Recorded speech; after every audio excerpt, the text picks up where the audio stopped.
Okay, let's begin. So the first problem that we are going to solve today is this. If you are given a strict partial order, which means less than, is a subset of, less than is a subset of what? A cross A is what? Irreflexive and transitive, okay, and transitive. Then you need to show that you simply take the union of this relation with the diagonal relation. Then you get a weak partial order, which is reflexive, transitive and antisymmetric. Okay.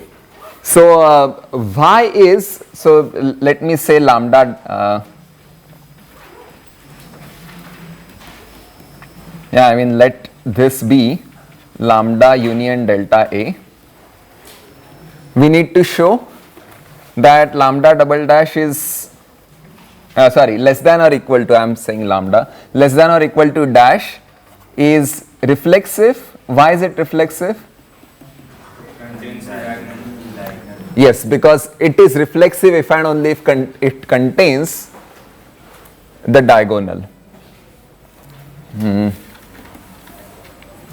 Since the diagonal is contained inside this, yes. Why is it transitive?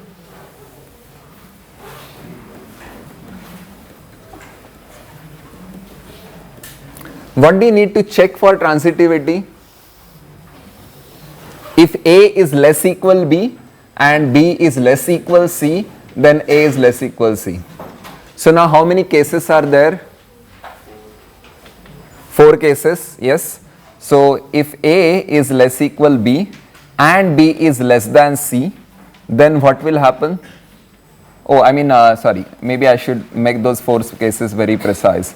So 4 cases.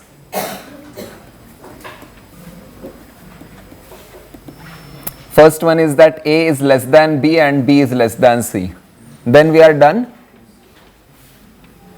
Yes, why? By transitivity of less than. Okay. So this implies A less than C, since less than is transitive. Then this is the first case. Then the second case is that A is less than B but B is equal to C. Then why is A less than equal to C? A is less than C. Because A is less than C. Therefore A is less than or equal to C. Yeah?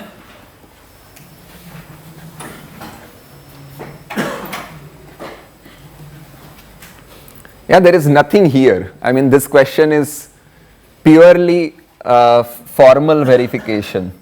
Okay. What is the third case? This is dual. A is equal to B and B is less than C. Are you all getting why I am writing just 2 symbols?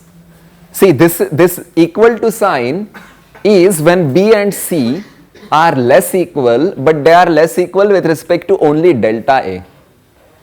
Delta A means just the pair B comma B that is in relation, right? So there are 4 possibilities. Either A is less equal B means either A is less than B or A delta AB.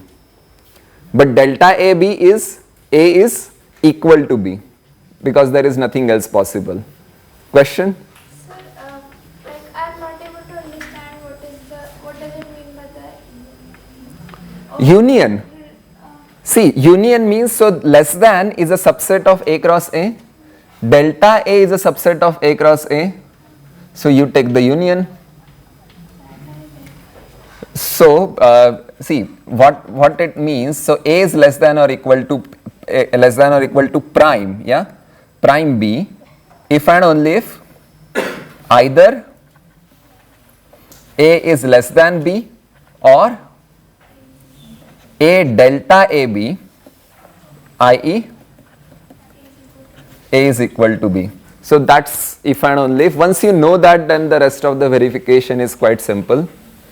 Well, this one is also done. Yeah, similarly, it's simply the dual of second case. And what is the last case? A is equal to B and B is equal to C. Then obviously A is equal to C and therefore A is less equal prime C. Okay, what is the last property that we need to verify? Is antisymmetric. So what should we assume? So suppose A is less than or equal to B, less than or equal to prime B, and B is less than or equal to prime A. Now, once you assume that A is less than or equal to prime B, what happens if A is strictly less than B?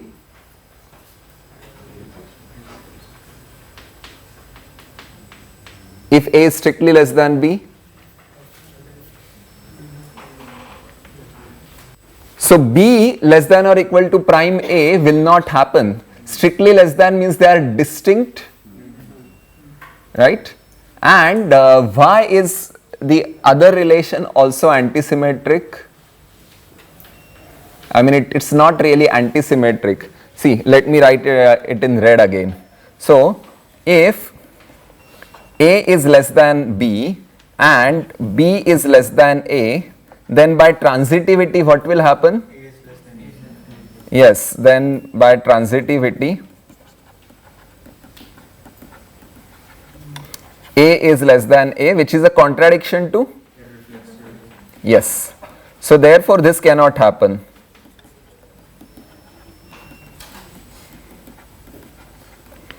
Okay. So therefore if A is less than equal to prime B, then what is the possibility? So for both of these we have two different possibilities, right? Either A is less than B or A is equal to B, B is less than A or B is equal to A. You should verify that only in this condition it is possible. Apart from that, the rest of the three possibilities will lead to a contradiction. Question? You understood this? Yes or no? No. So what are the possibilities? You tell me which case I should do.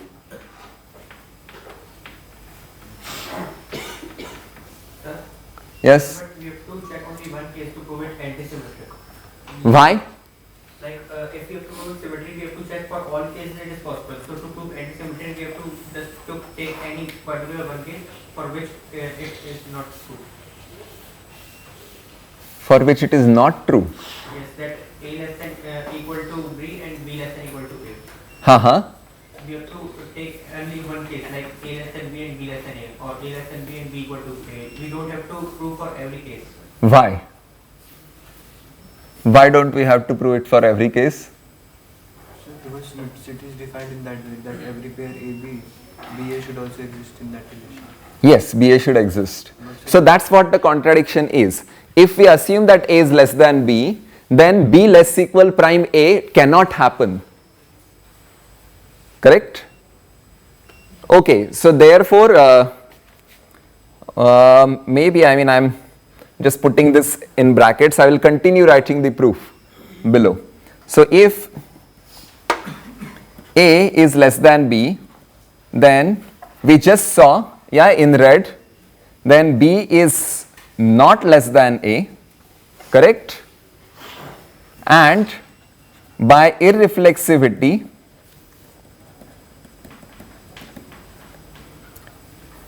A is not equal to B also. Yes? So this is the argument in red. Okay, so therefore, if A is less than B, then B is not less equal prime A.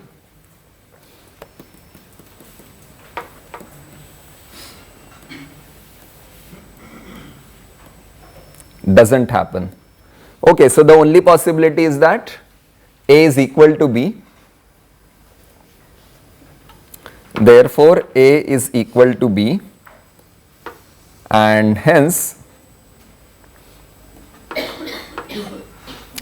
anti-symmetry is proven. Is that what you are referring to?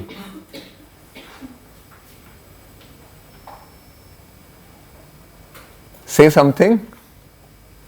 Like I was saying, like if we have to prove for only one case, like we don't have to take for A equal to B. Like if we prove for A less than B. Yeah, I'm not understanding why. Like we are disproving the symmetry. So We are not disproving symmetry, we are proving anti-symmetry. Oh, maybe there is a confusion. What is anti-symmetry? Please tell me. What is anti-symmetric relation? Anti-symmetry of R subset of A cross A. Have we written it down at any point? No? Okay, it just says that if A are B and B are A, then A equal to B. This is the definition of anti-symmetry. Yeah, we are not saying it's not symmetric. Okay, so this is the definition of anti-symmetry. I'm sorry about that. Yeah, I should have mentioned. Okay. So the only so we obtain a contradiction. If A is less than B, then B is not less equal prime A. So if A is equal to B, then only one of those two possibilities holds. Yeah, B less than A cannot happen, so it must be B equal to A, and we are done. Yeah, because that's what we needed to prove. Okay, converse is similar. Converse, it says that if A less equal is a weak partial order, then you remove the diagonal from it, and then we will get a strict partial order, and hence anti-symmetry is proven. And hence in the other sense the only choice is, hence if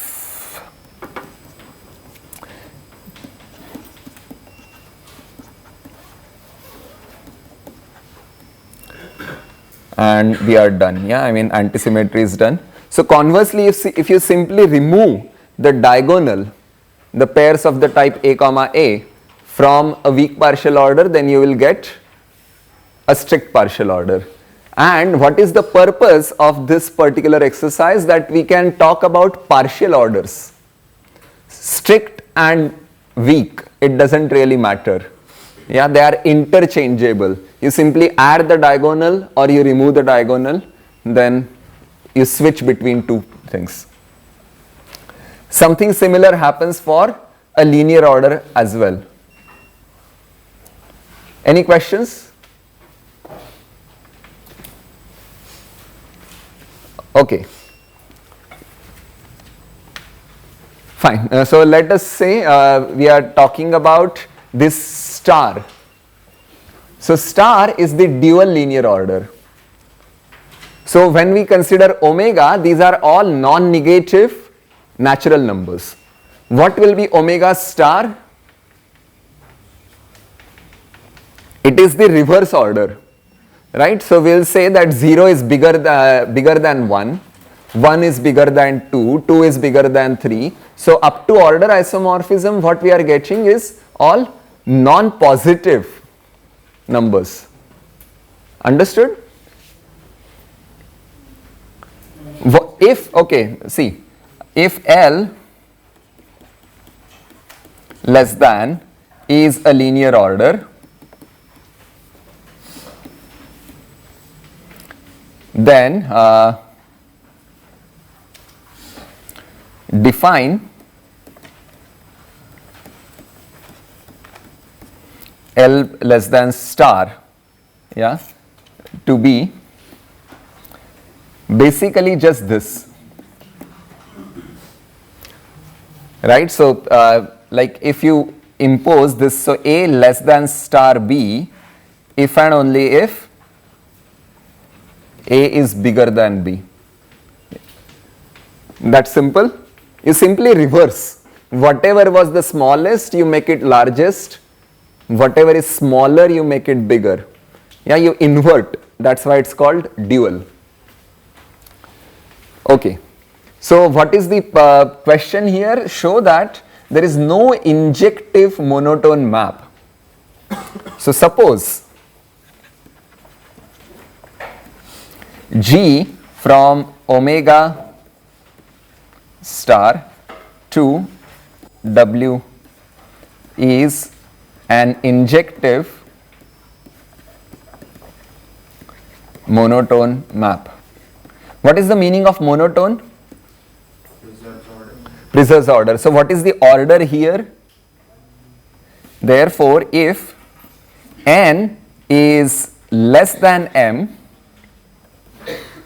then what should happen with Gn and Gm?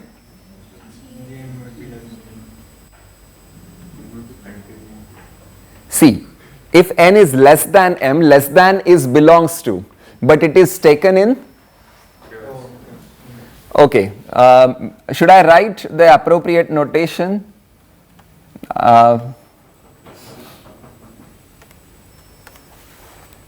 See, should I say this? N belongs to star m, which is what?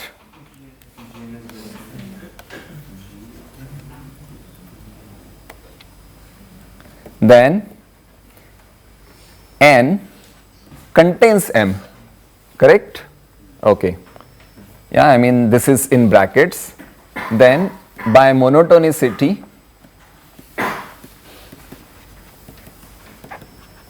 what will happen? Gn is very good. So, I mean ultimately what is the result?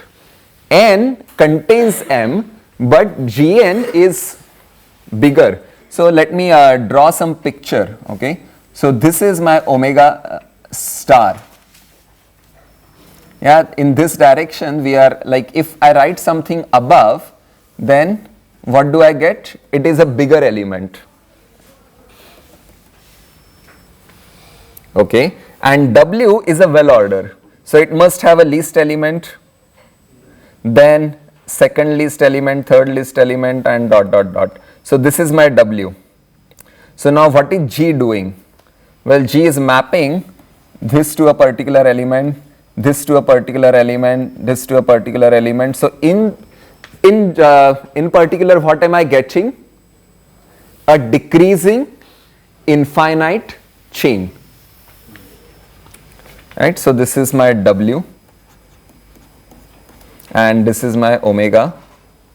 So I already mentioned in the class that there cannot exist an infinite decreasing chain in a well ordered set.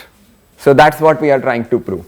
How do we write an infinite decreasing chain? It is the image of a map from omega star to W.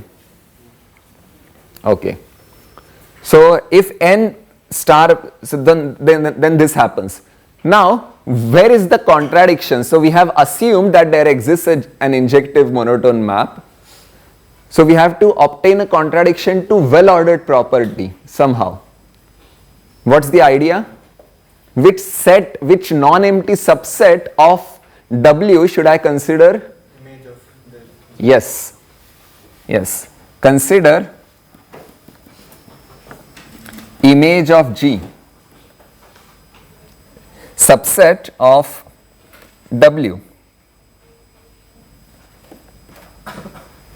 Then clearly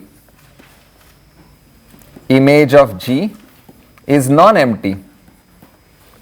So by well ordered property,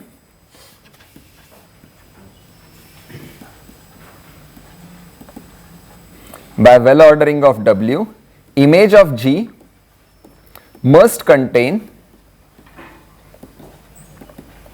a least element. Say x naught. So x naught is in image of G. So should it be an in the image of some particular element? Then x naught is equal to, say x naught is equal to g of some n naught.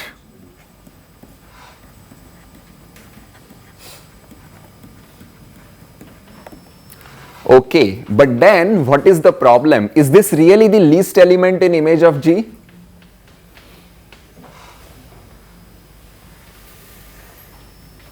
But G of n naught is bigger than G of n naught plus 1, which is a contradiction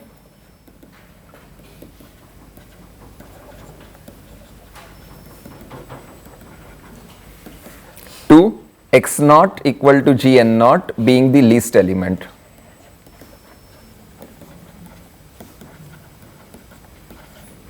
Least element in image of G, yeah. And this contradiction simply proves. Yeah, any doubts about this? Once you understand which non-empty subset to choose, then everything is pretty straightforward.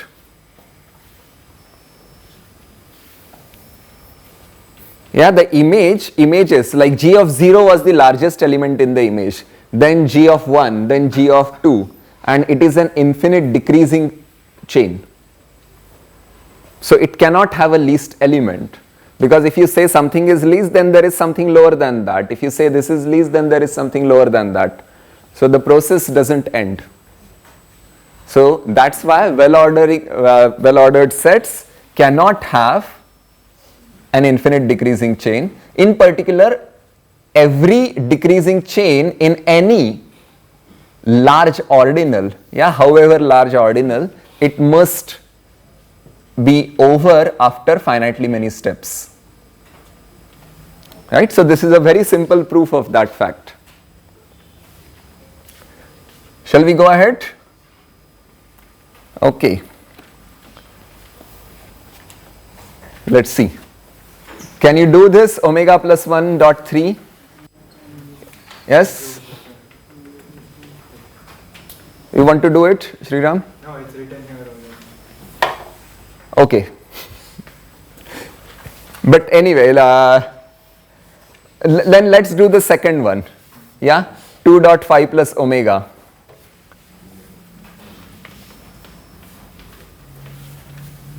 Anybody who has done this? You want to do it?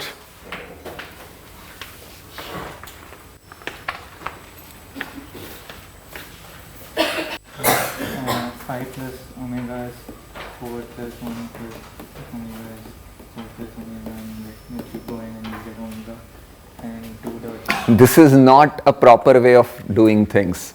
What is the definition of 5 plus omega? Well, no, we did 1 plus omega in class is equal to omega. So That's okay, but you still have to use the definition. If you are evaluating 5 plus omega, then you should use? Yeah, the limit ordinal. So what is 5 plus omega? It is union of 5 plus delta and n. yeah, fine. Fine. And then what is that union? This is the same as union n less than omega. Yes, correct. That's the definition of. And that is the definition of omega. Yeah. Okay. And then similarly. Now you have 2 dot omega. Yeah. So 2 dot omega is 2 into n. 2 into n, correct? And again, this is union of n. And then therefore this is equal to omega. Yeah. Now I want you to explain why these two steps are similar. Yeah. Why is 5 plus n, the union of 5 plus n, same as union of n? Yeah, so n is clearly contained in 5 plus n, and 5 plus n will be contained in like n plus 5 here. So you will be taking Contained in what sense? like As a subset? As a subset. So like for some n, then like you will be counting at 5 plus n already. Are you getting? No. explain it better. Okay, so like yeah, so suppose you have like you're taking 5 plus like 4 specifically in the first one, in this one, and in the second one, like eventually you will count 9, right? Like you will be taking the union of 9, so you will already be counting this. See, one side is obvious because the set here, set written here, that's already contained in here. So this union is contained inside this union. That is clear. What about the other thing? No, the other thing. Why is n contained inside 5 plus n? Because n is smaller than 5 plus n. Right. So n is a subset of 5 plus n and therefore it happens. Similar argument works at the bottom. Yeah. If you talk about any particular n, then if n is even, then it is contained inside the set of even numbers whose union we are taking. If n is odd, then it is included in n plus 1, which is even. Right? So therefore both the things are equal. Any questions? Fine, thank you. Anybody wants to do omega dot omega plus 1 on the screen?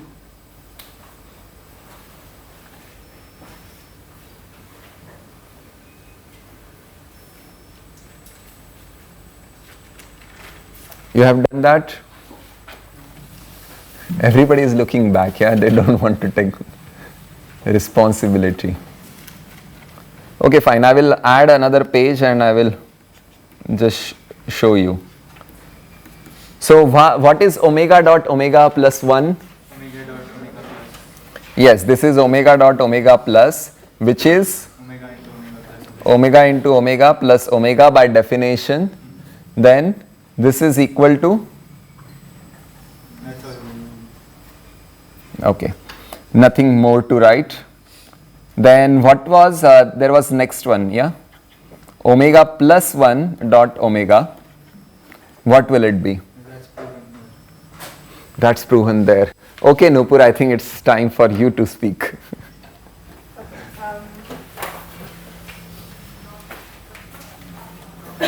So I'm doing the question after this. I forget what question number it is, but we have to show that omega plus 1 raised to omega is equal to omega raised to omega. Now I've split it into 3 lemmas, and it's not clear where these 3 lemmas are coming from, but if you start proving this inductively, then you will find that you need each of these steps. So I've worked backwards. Right, so the first lemma, in the first lemma we are proving that omega plus 1 dot n equals omega dot n plus 1. I hope that hasn't been shown yet. So we do this by induction. Omega plus 1 dot 0 is 0 by definition of multiplication. That is the base case of the recursive definition. Then I've also done omega plus 1 dot 1 because I think we need it in the next step. Right, so then you use again the recursive definition. I'm sorry, this is too small for the people at the back. But yeah, it's omega plus 1 dot 0 plus omega plus 1. This is 0, which you already know. 0 plus something is the same thing by definition of addition. So we have this. Now, again, you have your inductive hypothesis. Suppose this is true for some n. Oh, by the way, that's not definition. That's something they have to prove. 0 plus something is that. Oh, is the 0 on the right side in the definition? Yes. Oh, I see. We have to prove that then. Fine. So we have to calculate omega plus 1 dot n plus 1. By definition, this is the successor of n, so we can split it. This we have already shown is omega dot n, and then, omega dot n plus 1 plus omega plus 1, and then we use associativity of addition to put the brackets here, and this gives 1 plus omega, just like I think 5 plus omega was shown there to be omega. Similarly, we know that 1 plus omega is the same as omega. So that step is needed. And then you use the definition of addition in the other way to factor this to omega dot n plus 1 plus 1. Any questions up till here? Okay. In the next lemma, we show a similar thing but for exponentiation. Or actually, no, it's not similar. omega plus 1 raised to n dot omega is omega raised to n plus 1. Okay, again you start with the base case. If you take your n to be 0, then you get the same thing back, because by definition this is 1. Now you suppose this statement is true for some n. You want to show that this is true for n plus 1. So you split this part. Because multiplication is associated, you can do that. Right. So you split this into 2 parts. And now we have to show, we want to work with this. So we show that omega plus 1 dot omega is actually equal to omega squared. Is this visible under the light, or is it? Yeah.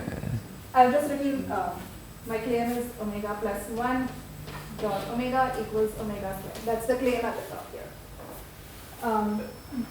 So again, use the definition of this. Since this is a limit ordinal, we have to take the union. This omega plus 1 dot n, however, we had shown was equal to omega dot n plus 1 in the previous lemma. So we use that here. Now we want to show that this is equal to omega squared. So you show that this is less than equal to omega squared, and omega squared is less than equal to this. So for all n that is less than omega dot n plus 1 is less than equal to omega squared. I think this was covered in class, the normal form. I think everybody can understand this, yeah? Why omega dot n plus 1 is less equal omega square. I'll prove a similar statement at the end. So if you're confused here, you can look at that and try to prove this. Okay, so this you can show, or maybe it's clear to you. On the other hand, if you have an ordinal in this set, then that is of the form omega dot n plus m. This has been done in class? This is, division algorithm by omega. Okay, so use the division algorithm to write it like this. Now, you know that, this is less than, so because m is less than equal to omega plus 1, you can write this, you have this inequality. Those properties of addition still hold. I think that needs to be shown. Lots of things to show here that, So this needs to be shown that if you have an ordinal, alpha that is less than equal to beta, then alpha plus gamma is less than equal to beta. No, gamma plus alpha is less equal gamma plus gamma beta. Plus alpha is less than equal to gamma plus beta. So something of this form needs to be shown here. I have not shown it, otherwise I would have given it smaller. Okay. Right. Now you factor this again the other way, omega dot n plus omega. You can write that as omega dot n plus 1 by the definition of multiplication. This is less than equal to this. Again, needs to be shown. But I hope you can see that since this ordinal is is larger than this ordinal, you have this inequality. And this lies in this set. This lies in omega plus 1 dot omega. And therefore you have that whenever you have an ordinal that is smaller than omega square, you know that that ordinal is also smaller than omega plus 1 dot omega. And so we have shown both inequalities and you have equality here. Or can you just simply say omega dot n plus 1 is a subset of omega dot n plus 1, in brackets, and omega dot n is obviously a subset Sorry, I lost you. What did you say? Omega dot? N plus 1 is just outside the brackets. Oh, okay. Yeah, the one is that's a subset of omega dot n plus 1. And so the unions will be equal. Union of omega dot n plus 1 is equal to union of omega dot n. But these aren't the same orders. I don't think you need some work to show this, right? No, there's no union outside. Just the set of such numbers. Okay, fine. Yeah. I guess that would be shorter. Yeah. Okay.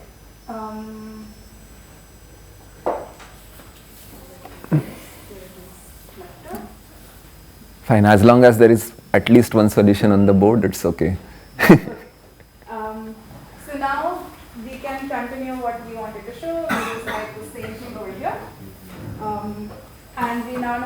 part is omega squared, which again we can split up by associativity of multiplication.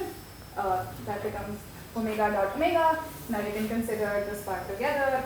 By your induction hypothesis, this is omega raised to n plus 1 dot omega, which is now omega raised to n plus 2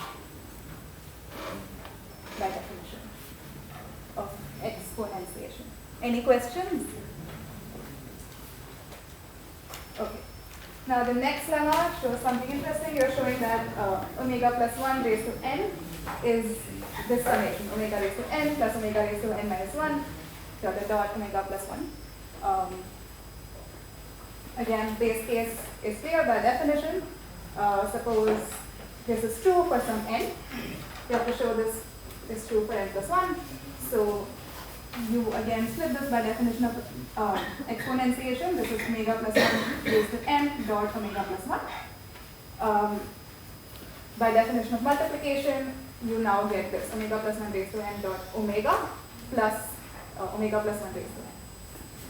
Now by our second lemma, this part becomes omega raised to n plus 1. And by our induction hypothesis, this second term turns into the summation that we had. And this is exactly what we wanted, so we have shown this lemma. Any questions? Okay. Now we start to prove the theorem. I mean, whatever, the statement that you were given.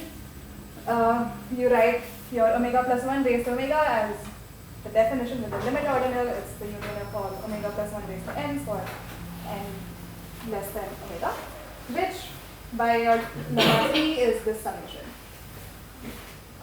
Now that you have this summation, right, and then you can write omega raised to omega as the union of omega raised to n. So now you want to show that these are equal, you show both inequalities.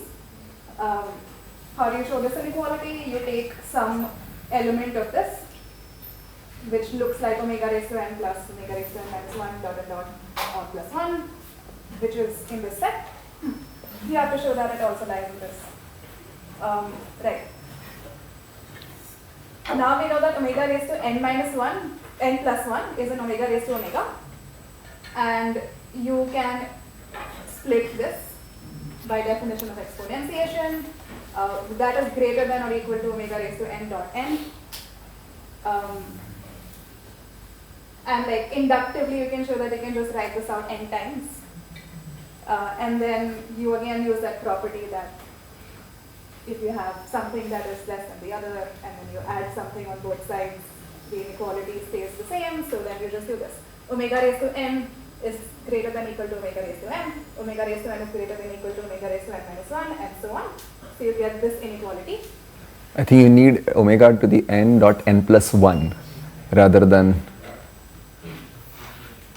if you are just doing it term by term, you need it n plus 1 times. But even omega to the n equal to omega to the n, and therefore... Yeah, but there are n plus 1 terms in that sum, in the right hand side. I'm Yeah. sorry. Then just Yeah. omega raised to 2 and then to it. Yeah. It's okay. Yeah, okay. Fine. So this is n plus 1 terms. And what is OTOH? On the other hand, On the other hand, okay. okay, so you get this inequality which shows you that omega raised to omega plus 1 raised to omega is less than equal to omega raised to omega. Now, on the other hand, you can take an element from omega raised to omega, which looks like omega raised to n. Now, this is clearly less than equal to the same thing plus some terms added, which belongs to this set. And therefore, you get the other inequality. And therefore, you have the equality. Any questions? I think instead of n plus 2 there, it should be omega power n into n plus 1. Yeah, that's fine. Yeah, okay, something over here you have to change so that you get n plus 1 terms here. Yeah, sorry about that confusion, but yeah, modify the argument here. Any confusion?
Is it a mute presentation or you want to explain something? So the base case can be handled using the definition of addition with 0 on the right hand side, because we have both zeros here, so we don't really worry about anything. And this is the induction hypothesis, that for all beta less than alpha you have 0 plus beta equals beta, and because we are doing transfinite induction we need to use the strong variant. So if alpha could either be 0 or a successor ordinal or a limit ordinal, right? So we have already handled 0. We are handling the successor ordinal now, because if alpha is a successor ordinal, it is a successor of something. So I can just write this as alpha is gamma plus here, and this is the definition of addition. And 0 plus gamma is gamma by induction hypothesis, and gamma plus is just alpha. So you get that back. And in the case that alpha is a limit ordinal, so you get 0 plus alpha is equal to the union of 0 plus gamma for all gamma less than alpha, which is 0 plus gamma is gamma for all gamma less than alpha by induction hypothesis. So this is the union of gamma for all gamma less than alpha, but this is precisely alpha because alpha was a limit ordinal in the first place, so that takes care of everything. Thank you. Just make sure if you write something like that, then write reasons for individual steps. Yeah? Induction hypothesis, something to that effect. We won't do the remaining two problems, they are very similar. Right? Okay, let's come back to this. So, assuming well ordering theorem show that if F is injective, then cardinality of A is less equal cardinality of B. Any ideas? By contradiction. Okay, how? Like, suppose that cardinality of A was greater than cardinality of A. Uh-huh. No, yeah, sorry. Suppose cardinality of A is bigger than cardinality of B. Then their respective ordinals, like which we used to define cardinality, the ordinal for A contains the ordinal for B. And like there's an injection back from B to A. Yeah, so they have to be equal by CSB. By CSB, yes. I will just take one step back and I will say that if X is equinumerous with Y, then verify that S of X is equal to S of Y. What was S of X? Cardinality. The set of all ordinals such that alpha belongs to is isomorphic to X less than for some well ordering less than on X. Yes, this was the definition. So you can replace X with Y, because if X less than is a well ordering, then using a bijection between X and Y, you can transfer that well ordering to Y. And whenever you have a well ordering on Y, you can pull it back through the same bijection to obtain a well ordering on X. So therefore the set of well orderings on X and Y are in bijection with each other. So therefore Sx and Sy are equal, and therefore cardinality of X is equal to, I haven't given you the complete proof, but this is the idea, show that Sx is equal to Sy. And cardinality is precisely the least element of Sx and least element of Sy, so they are equal. Now one way is of course to use contradiction and use trichotomy of cardinal numbers. Another way is that since F from A to B is injective,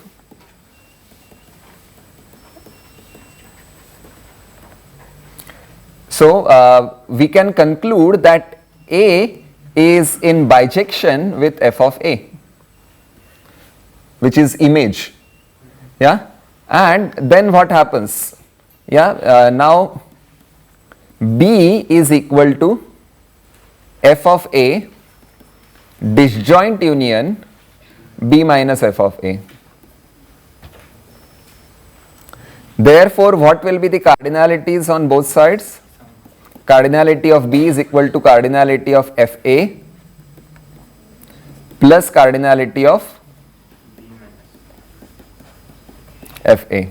Now, this is equal to cardinality of a by our above argument, right? A is in bijection with f of a, so therefore we get that, and cardinality of b minus f of a.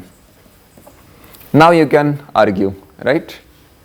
So two numbers are comparable. Any two cardinal numbers are comparable, so we are adding something to this side, so therefore cardinality of b is bigger equal cardinality of a. So the main argument here is here, yeah. I mean, this is an independent statement that if two sets are equinumerous, then their cardinalities are the same. And that's why we defined equinumerosity in the first place, right? So that their cardinalities are equal. Okay. So now let's come to the last problem. How do we show that two cardinal numbers are equal? What is 2 to the aleph naught? It is the cardinality of the